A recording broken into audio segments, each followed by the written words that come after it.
কেন এক বাঙালিকে বঞ্চিত করে মাউন্ট এভারেস্টের নাম এক ইংরেজ কর্মী জর্জ এভারেস্টের নামে নামাঙ্কিত হলো? একটা সময় তো ইংরেজরা মাউন্ট এভারেস্টকে পিক 15 বলতেন। তারা জানতেনই না এই শৃঙ্গ পৃথিবীর উচ্চতম স্থান। সত্যিটা জানলে আপনার চোখে জল আসবে।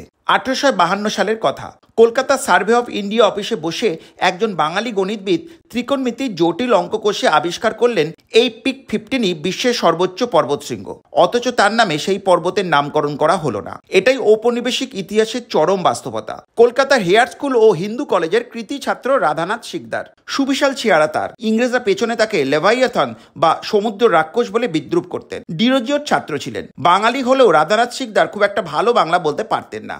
জরিপ কার্যে বেশ নাম কামিয়েছিলেন তিনি। সেই যুগে 650 টাকা ছিল তার মাসিক বেতন। ঠিক হলো বিশ্বের উচ্চতম পর্বতশৃঙ্গের নাম পিক 15 রাখা সমীচীন নয়। রাধানাথ আবিষ্কার করলেন, জানালেন কলকাতার অফিসে, কিন্তু ইতিহাস লিখল অন্য কেউ। 1856 সালে পৃথিবীর সর্বোচ্চ শৃঙ্গকে নাম দেওয়া হলো রাধানাথ সিকদারের ব্রিটিশ সহকর্মী জর্জ এভারেস্টের নামে। দু একটা বাংলা সংবাদপত্রে রাধানাথের নামে সুখ্যাতি হলেও ইংরাজি পত্রপত্রিকায় সাহেবের নাম বেশি করে প্রচার পেল। সেদিন তার সাথে হয়েছিল এক অবিচার।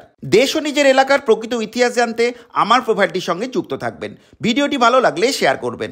কাছে থাকবেন, পাশে থাকবেন। ইতি আপনাদের শোভন। ধন্যবাদ।